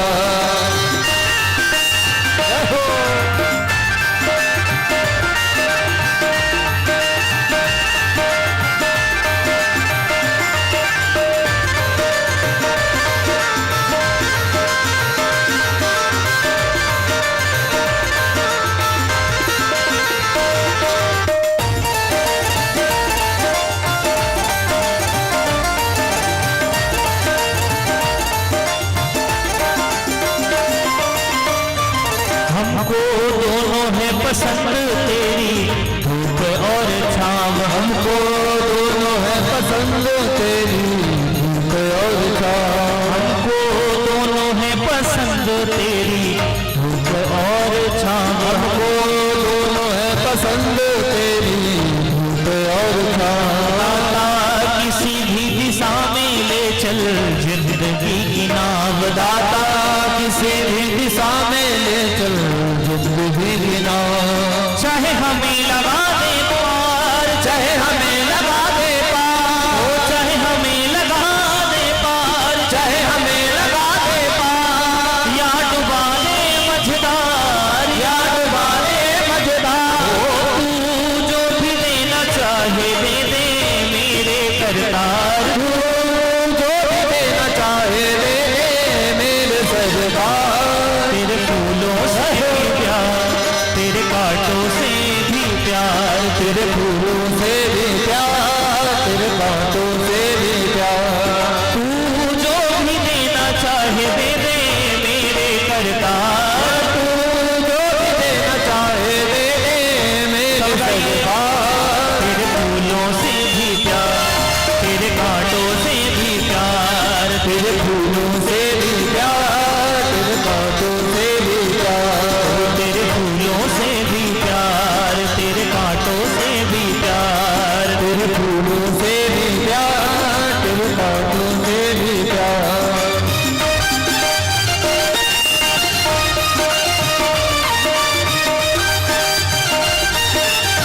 चाहे खुशी दे या गम, चाहे दुख दे या सुख, चाहे खुशी या गम, चाहे सुख दे या दुख दे, चाहे खुशी दे या गम, चाहे सुख दे या दुख दे, चाहे खुशी और गम। मालिक जैसा भी रखेगा वैसे रह लेंगे हम, मालिक जैसा भी रखेगा वैसे रह लेंगे हम, मालिक जैसा भी रखेगा वैसा रह लेंगे हम, मालिक जैसा भी रखेगा वैसे रह लेंगे हम। चाहे खुशी भरा संसार, चाहे खुशी भरा संसार, याद आंसुओं की धार, याद आंसुओं की धार, चाहे खुशी भरा संसार, चाहे खुशी भरा संसार, चाहे आंसुओं की धार, चाहे आंसुओं की धार, तू जो भी देना चाहे दे दे मेरे करतार, तू जो भी देना चाहे दे दे मेरे सरकार। तेरे फूलों से भी प्यार, तेरे कांटों से भी प्यार, तेरे फूलों से भी प्यार, तेरे कांटों से भी प्यार, तू जो भी देना चाहे दे दे मेरे सरदार, तू जो भी देना चाहे दे दे मेरे सरदार। तेरे फूलों से भी प्यार, तेरे कांटों से भी प्यार, तेरे फूलों से भी प्यार, तेरे कांटों से भी प्यार, तेरे फूलों से भी प्यार, तेरे कांटों से भी प्यार, तेरे फूलों से भी प्यार, तेरे कांटों से भी प्यार, तेरे फूलों से भी प्यार, तेरे कांटों से भी प्यार, तेरे फूलों से भी प्यार, तेरे कांटों से भी प्यार। बोले भक्त वत्सल भगवान के हो। जीवन में सुख तो बहुत मिला है, अगर कभी दुख भी मिल जाए तो उसे भी हमें स्वीकार करना चाहिए। भगवान की कृपा समझ करके हे श्याम सुंदर आप जो कुछ भी दें हमें सब स्वीकार है। ब्राह्मण देवता को संत जी ने बहुत समझाया कि एवं सप्त जन्मावधि तब पुत्र नहीं बचा, एक जन्म क्या 7 जन्मों तक तुम्हारे यहाँ पुत्र योग नहीं है। ब्राह्मण देवता ने कहा कि हे प्रभु यदि आप हमें पुत्र नहीं देंगे तो आपके सामने ही मैं अपना प्राण त्याग दूंगा, मैं अपना प्राण ही त्याग दूंगा। संत जी ने कहा कि मेरे सामने यदि प्राण त्यागोगे तो हमें ब्रह्म हत्या लगेगी। क्यों? क्योंकि हिंसा करना, हिंसा कराना और हिंसा देखना बराबर का पाप होता है। संत जी ने कहा परेशान मत हो, अपने थैली से एक फल निकाला, फल दे करके कहा कि जाओ अपने पत्नी को खिला देना, 9 महीने बाद एक सुंदर पुत्र प्राप्त होगा तुम्हें। ब्राह्मण देवता जाते हैं और अपनी पत्नी को फल दे करके कहते हैं कि ये संत का प्रसाद है,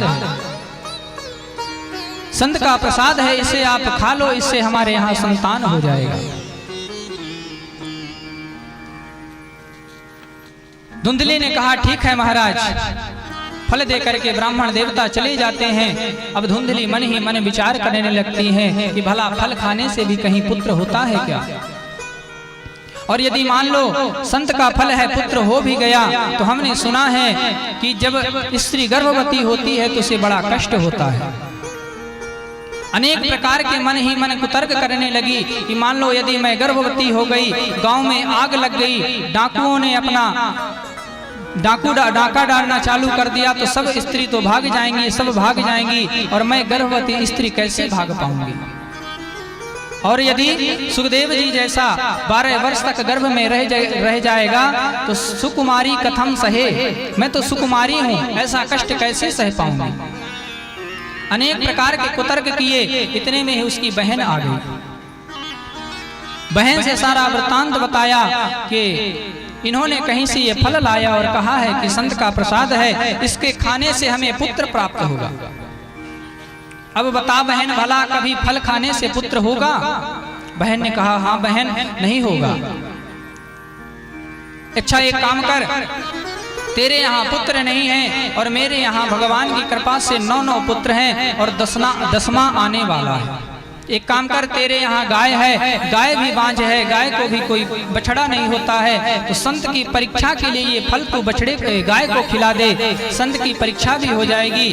और 10वां पुत्र मेरे यहाँ होने वाला है, तो तू ऐसा कोई नाटक कर कि 9 महीने तक अपने पेट में कपड़ा इत्यादि बांध करके अपने पति से बताते रहना कि मैं गर्भवती हूँ, और जब मेरे यहाँ पुत्र हो जाएगा तो चोरी चुपके आकर के मैं तुझे दे दूंगी, उसके बदले तू मुझे कुछ धन दे देना। धुंधली ने कहा कि हाँ ठीक है बहन।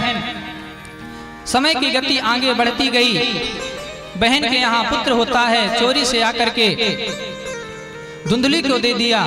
धुंधली ने जोर जोर से चिल्ला करके बता दिया कि मेरे यहाँ पुत्र हुआ है। आत्मदेव ब्राह्मण तो बड़े प्रसन्न हुए महाराज, ब्राह्मणों को बुलाया, स्वस्ति वाचन करवाया, पूजा पाठ इत्यादि करवाया। अब जब नामकरण करने का समय आया, ब्राह्मणों ने विचार किया कि पिता का नाम आत्मदेव है तो पुत्र का नाम रखते हैं ज्ञानदेव। लेकिन बगल के कमरे में धुंधली सुन रही थी, उसने कहा नहीं, मेरे नाम के अनुसार इसका नाम रखा जाएगा। क्यों? क्योंकि 9 महीने हमने इसको पेट में ढोया है। मेरा नाम धुंधली है तो इसका नाम महाराज धुंधकारी होगा।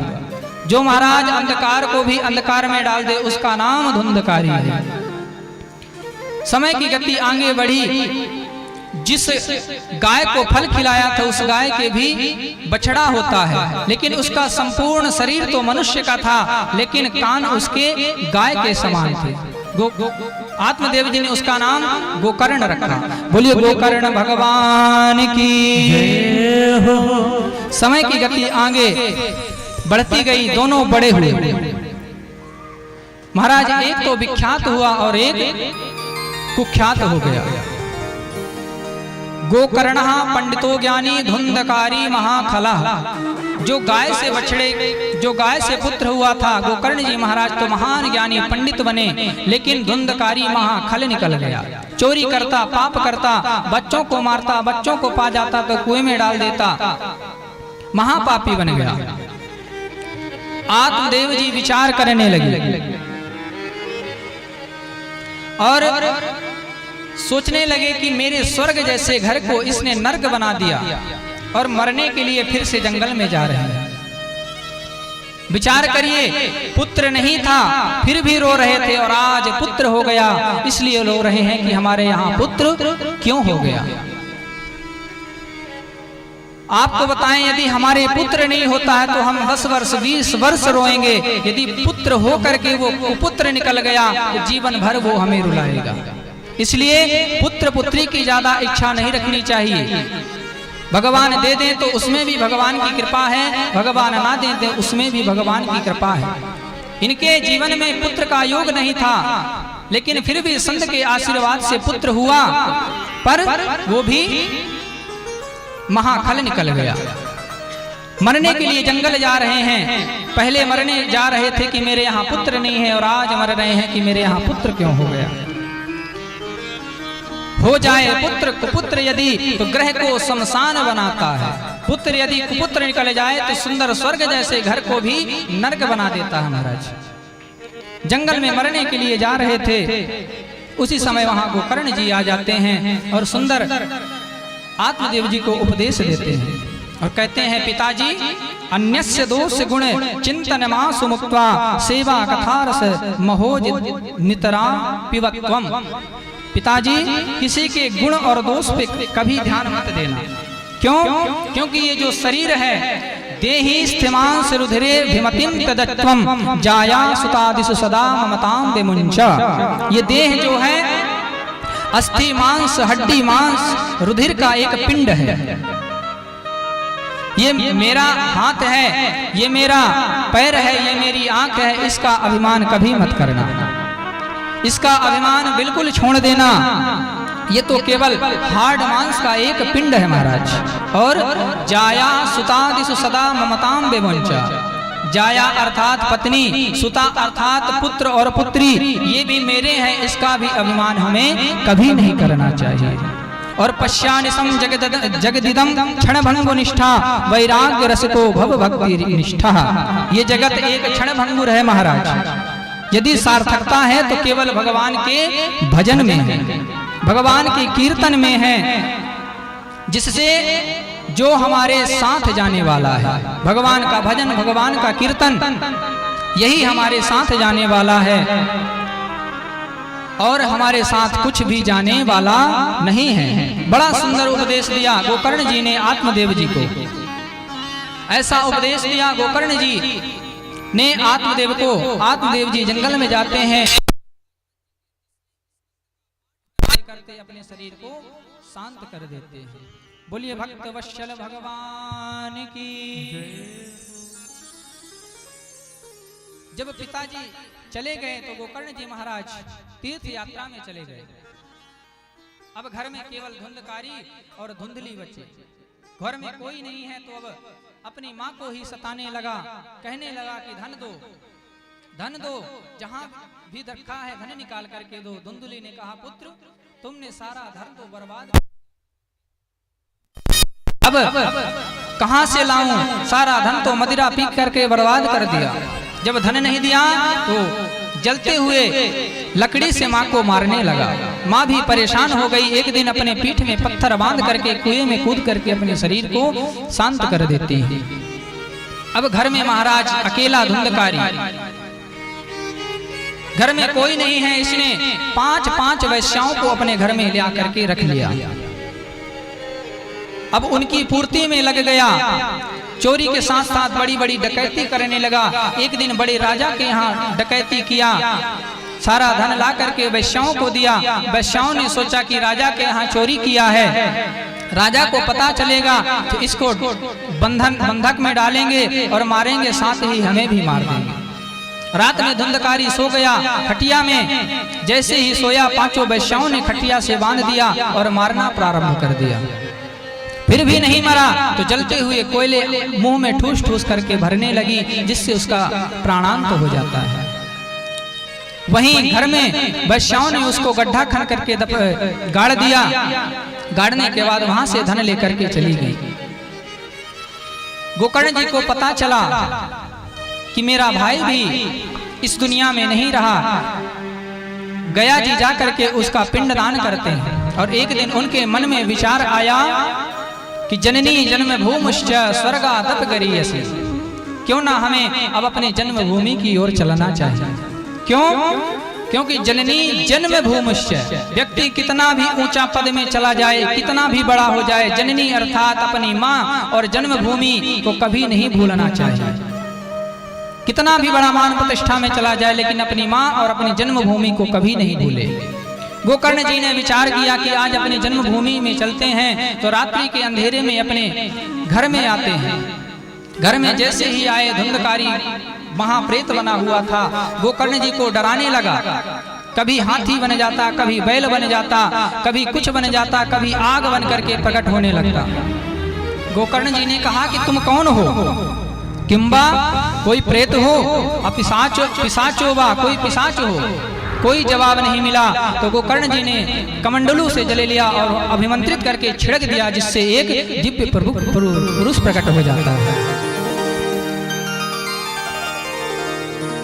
गोकर्ण प्रकट होकर के कहने लगता है कि अहम भ्राता तदीयोस्मि धुंधकारी नामतः। हे भ्राता, मैं आपका ही भाई धुंधकारी हूँ और अपने पाप कर्म के कारण आज मैं इस प्रेत योनि में पड़ा हुआ हूँ। गोकर्ण जी ने कहा कि हमने तुम्हारे नाम से पिंडदान कर दिया, फिर भी तुम्हारी मुक्ति नहीं हुई। धुंधकारी ने कहा कि भैया, यदि एक पिंडदान क्या, यदि आप हजारों पिंडदान भी कर दोगे तो भी हमारी मुक्ति होने वाली नहीं है, क्योंकि हमने इतना पाप कर्म किया है। आप हमारी मुक्ति का कोई दूसरा उपाय करिए। गोकर्ण जी ने कहा सुबह होने दो, सुबह कुछ विचार करेंगे। सुबह हुई, गोकर्ण जी ने सूर्य के वेग को रोक दिया और सूर्य देवता से पूछने लगे कि बताओ धुंधकारी का उद्धार कैसे होगा, धुंधकारी की मुक्ति कैसे होगी। भगवान सूर्य नारायण ने कह दिया कि श्रीमद्भागवतान मुक्ति सप्ताह वाचनम कुरु, तुम इसके निमित्त श्रीमद्भागवत की कथा करो, इससे इसकी मुक्ति हो जाएगी। महाराज गोकर्ण जी ने श्रीमद्भागवत की कथा कहना प्रारंभ कर दिया। धुंधकारी वायु के रूप में आता है और 7 गांठ के एक बांस में आकर के बैठ जाता है। यहाँ भी 7 गांठ का बांस अंदर लगा हुआ है, आप लोग ऐसा ना सोचें कि यहाँ नहीं लगाया गया है, जहाँ पूजन होता है वहाँ लगा हुआ है। 7 गांठ के बांस में धुंधकारी आकर के बैठ जाता है। एक दिन की कथा पूरी होती है, एक गांठ चटक जाती है। दूसरे दिन की कथा पूरी होती है, दूसरी गांठ चटक जाती है। ऐसे ही सप्त दिनश्चैव सप्त ग्रंथि भेदनम, 7 दिन की कथा जैसे ही पूरी होती है, 7 गांठ चटक जाती है और उससे एक दिव्य पुरुष प्रकट हो जाता है।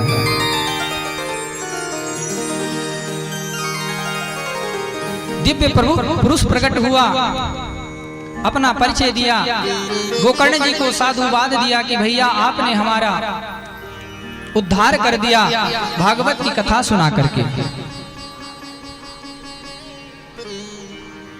और उसी समय एक विमान आता है, धुंधकारी को लेकर के वहां से चला जाता है। अब वहां और भी कई सारे लोग थे, विचार करने लगे कि क्या कथा धुंधकारी बस ने सुनी।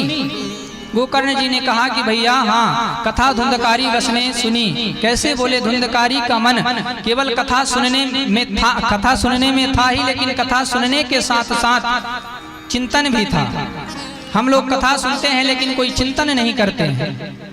कथा सुन रहे हैं लेकिन मन घर में लगा हुआ है, घर में बहू है पता नहीं क्या क्या कर रही होगी, घर में सास है पता नहीं क्या कर रही होगी, घर में ताला लगा करके आए हैं, थोड़ा खींच करके नहीं देखे लगा कि नहीं लगा, तो चित्त हमारा घर में लगा है।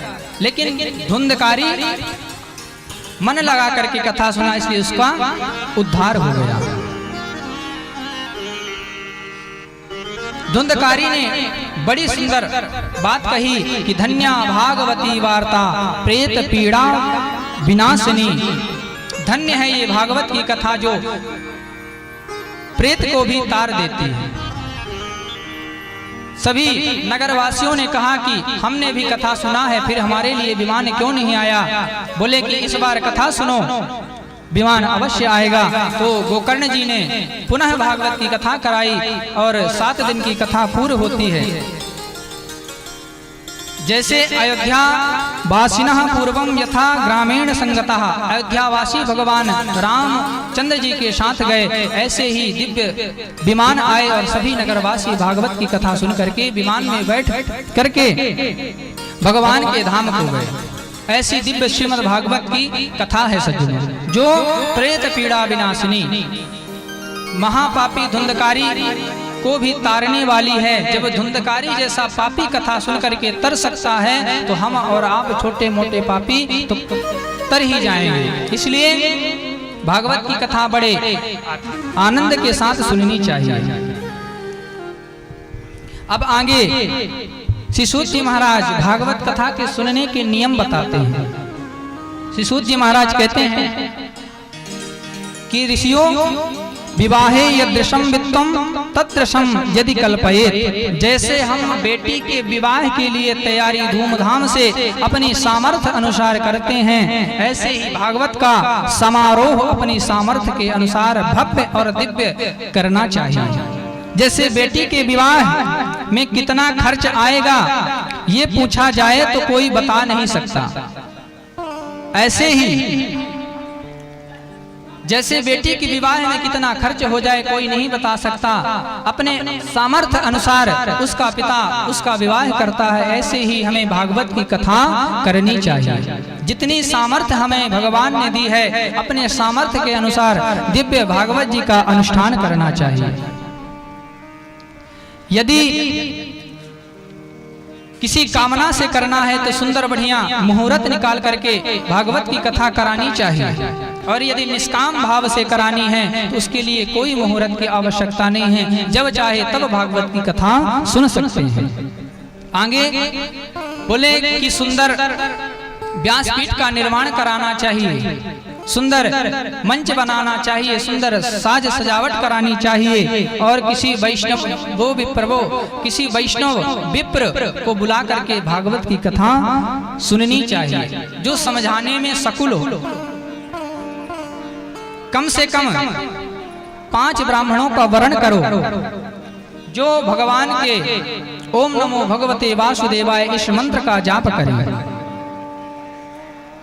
बिना कुछ खाए पिए यदि संभव हो तो भगवान की कथा सुननी चाहिए। यदि वो भी संभव नहीं है तो फल फूल खा करके भगवान की कथा सुननी चाहिए। यदि वो भी संभव नहीं है तो एक टाइम का भोजन करके भगवान की कथा सुननी चाहिए। अगर वो भी संभव नहीं है तो भोजनम तो वरम मन्ये, दोनों टाइम का भोजन करो, पेट भर के भोजन करो, लेकिन भगवान की कथा सुननी चाहिए।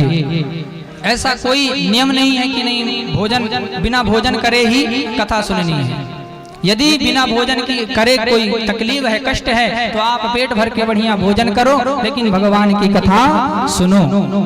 भगवान की कथा हमें सुननी चाहिए। 7 दिन तक ना तो श्रोता को ना वक्ता को क्षौर कर्म इत्यादि करानी चाहिए, पृथ्वी पर शयन करना चाहिए। ऐसे बहुत सारे नियम हैं भागवत कथा सुनने के। अंत में जब भागवत की कथा हो जाए तो सुंदर ब्राह्मणों को दक्षिणा दे करके, भागवत जी में जिस अनुसार दक्षिणा बताई गई है उस अनुसार तो कोई देने योग्य नहीं है। आज भागवत जी में बताया गया है कि 2 सोने के सिक्के दान में देने चाहिए। यदि आज कोई 2 सोने का सिक्का दे तो कम से कम 2 करोड़ का तो होगा ही, बड़े बड़े। हाँ, तो उस अनुसार तो कोई नहीं दे सकता, लेकिन आज के समय अनुसार जो भी दक्षिणा हो ब्राह्मण देवता को देना चाहिए। विशेष भागवत कथा में स्वर्ण दान करना चाहिए, चाहे इतना टुकड़ा ही क्यों ना हो। स्वर्ण दान का महत्व बताया गया है, गौ दान इत्यादि अन्य दान सभी दान बताए गए हैं। अपने सामर्थ्य के अनुसार दान दक्षिणा ब्राह्मण देवताओं को देनी चाहिए। ऐसे दिव्य श्रीमद् भागवत कथा सुनने का नियम है, विधान है। अब महाराज जब भागवत जी की महात्म्य की कथा हो गई, सभी देवता लोग अपने अपने करताल मजीरा लेकर के वहां पर खड़े हो जाते हैं और भगवान का दिव्य संकीर्तन करने लगते हैं। प्रहलादस तालधारी प्रहलाद जी ताल मजीरा लेकर के इंद्र अपना मृदंग लेकर के प्रकट हो जाते हैं। ननट मध्ये त्रिकमेव तत्ता भक्त्यादिकानां नटवत्सुतो जमः अलौकिकं कीर्तनमेव दक्षः हरि प्रसन्नो पिबचो पबुद्धिः। भगवान की प्रसन्नता के लिए भागवत कथा के अंतिम में हमें दिव्य भगवान का संकीर्तन करना चाहिए। उसके बाद सुंदर आरती करके भगवान का प्रसाद लेकर के अपने गृह को जाना चाहिए। भागवत कथा में बताया गया है कथा कम से कम 11 घंटे होनी चाहिए, लेकिन 11 घंटे की कथा कोई 3 घंटे में ही सबके हाथ पैर दर्द होने लगते हैं। पहले कथा 6 घंटे होती थी, लेकिन वो घटते घटते 3 घंटे में आ गई है। क्यों? क्योंकि लोगों को समय ही नहीं है कथा सुनने के लिए। कथा सुनने का किसी के पास समय नहीं है, इसलिए धीरे धीरे समय को घटा दिया गया। आगे हमें लगता है कि आगे चल करके ये कथा 1 घंटे की हो जाएगी। तो भागवत में जो बताया गया है वो बताया गया है कम से कम कथा 11 घंटे की हो। 24 घंटे का दिन होता है, दिन और रात 12 घंटे का दिन होता है, तो 12 घंटे में 11 घंटे कथा हो, ऐसा नियम भागवत जी में बताया गया है। लेकिन इतना नियम कोई नहीं कर पाता। उसके लिए संतों ने भक्तों ने थोड़ा थोड़ा कम कर दिया कि 11 घंटे नहीं, कम से कम 3 घंटे तो कथा सुनो। इस प्रकार से सभी देवता लोग अपना अपना ताल मजीरा लेकर के भगवान का नृत्य करते हैं। आइए हम लोग भी अब आज की कथा को भगवान के चरणों में यहीं विश्राम देते हैं। कल की कथा को हम श्रवण करेंगे। कल का टाइम रहेगा 4 बजे से, आज थोड़ा लेट हो गया था। कल ठीक 4 बजे कथा प्रारंभ हो जाएगी और कब तक चलेगी ये तो ठाकुर जी जाने। यदि बढ़िया मौसम रहेगा तो भगवान की कथा चलेगी। आइए एक दिव्य सुंदर भजन करते हैं, उसके बाद आरती करेंगे। बोलिए वृंदावन बिहारी लाल की जय, भागवत भगवान की, श्री सुखदेव भगवान की जय। जय श्री राधे। हर खुशी मिल जाएगी, हर खुशी मिल जाएगी, चरणों में झुक जाने के बाद। कुछ नहीं बिगड़ेगा तेरा हरि शरण आने के बाद। कुछ नहीं बिगड़ेगा तेरा हरि शरण आने के बाद। कुछ नहीं बिगड़ेगा तेरा हरि शरण आने के बाद। कुछ नहीं बिगड़ेगा तेरा हरि शरण आने के बाद। हर खुशी मिल जाएगी, हर खुशी मिल जाएगी, हर खुशी मिल जाएगी, हर खुशी मिल जाएगी, शरणों में झुक जाने के बाद। कुछ नहीं बिगड़ेगा तेरा हरि शरण आने के बाद। कुछ नहीं बिगड़ेगा तेरा हरि शरण आने के बाद। सीताराम राम राम सीताराम राम राम सीताराम राम राम सीताराम राम राम सीताराम राम राम सीताराम राम राम सीताराम राम राम। कुछ नहीं बिगड़ेगा तेरा हरि शरण आने के बाद। कुछ नहीं बिगड़ेगा तेरा हरि शरण आने के बाद।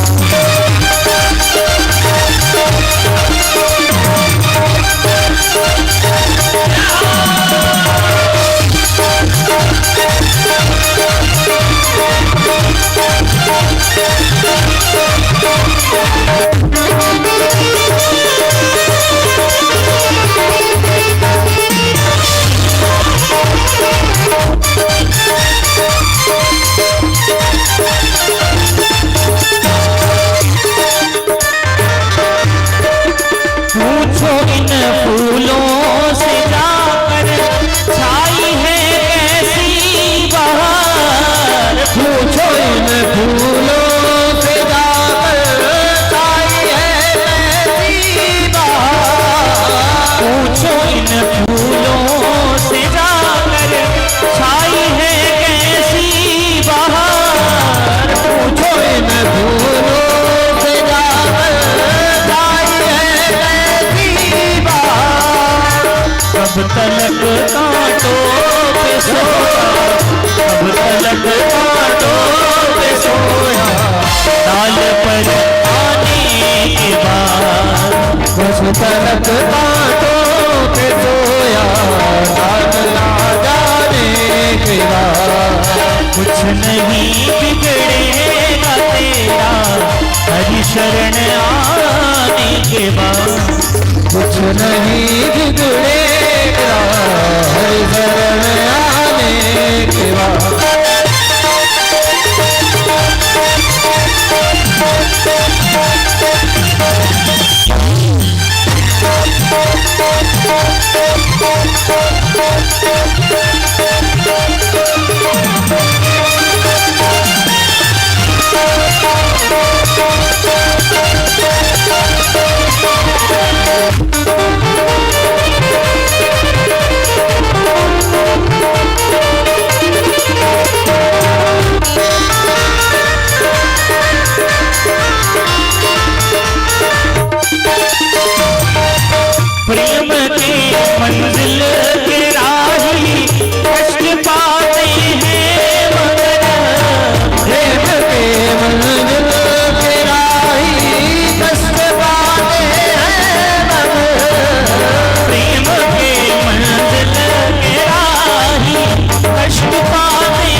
चलता है जरा मिट्टी में पड़ जाने के बाद कुछ नहीं बिगड़ेगा तेरा हरि शरण आने के बाद कुछ नहीं बिगड़ेगा तेरा हरि शरण आने के बाद सीताराम राम राम राम राम सीताराम राम राम सीताराम राम राम सीताराम राम राम सीताराम राम सीताराम राम राम सीताराम राम राम सीताराम राम राम सीताराम राम राम सीताराम राम राम सीताराम राम राम सीताराम राम राम सीताराम राम राम सीताराम राम राम सीताराम राम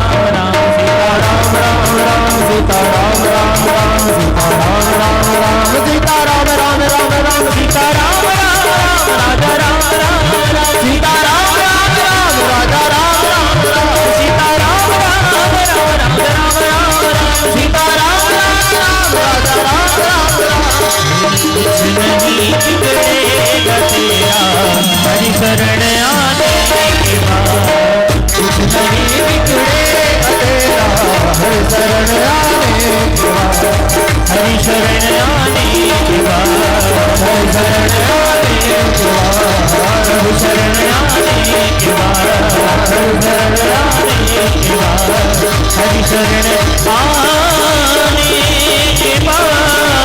आने के बोलिए भक्त वत्सल भगवान की जय। आइए सभी लोग अपने स्थान पर खड़े हो जाएं। बड़े भाव के साथ हम सब भागवत भगवान की दिव्य आरती गाएंगे। हरि ओम ज्वाला मालिन्ये नमः रत्नेश्वर्ये नमः शर्वोपचारार्थे गन्धाक्षपुष्पाणि समर्पयामि। हरि ओम जयन्ते मंगला काली भद्रकाली कपालिनी दुर्गा क्षमा शिवा धात्रे स्वाहा स्वधा नमोस्तुते। हरि ओम चंद्रमा मनसो जातचक्षुः सूर्यो जायत श्रोत्राद्वायुष्प्राणस्य मुखादिर्जायत। भागवत चरितामृत पीजरे आरती सब मिलकर कीजे।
भागवत चरितामृत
भरत की जय आरती सब मिल कर की जय भाव में सदा रहोगी आरती सब मिल कर की जय भागवत चरितामृत की जय आरती सब मिल कर की जय कर्पूर गौरम करुणावतारम संसारो सदा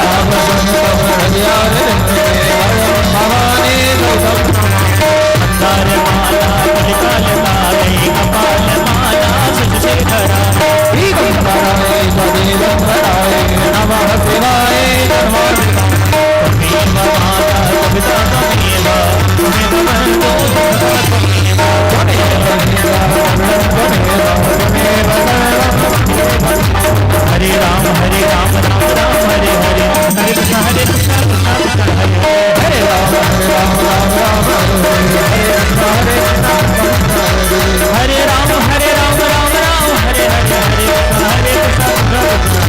हरे हरे राम राम राम हरे हरे हरे कृष्ण कृष्ण कृष्ण वंशी वाले गोकुल के राजा मेरी अखियां तरस रही अब तो आजा वंशी वाले गोकुल के राजा मेरी अखियां तरस रही अब तो हे अगंद लाल तरस गोपाल तरस रहे हे आजा गोपाल तरस रहे नैना आजा गोपाल तरस रहे नैना तरस रहे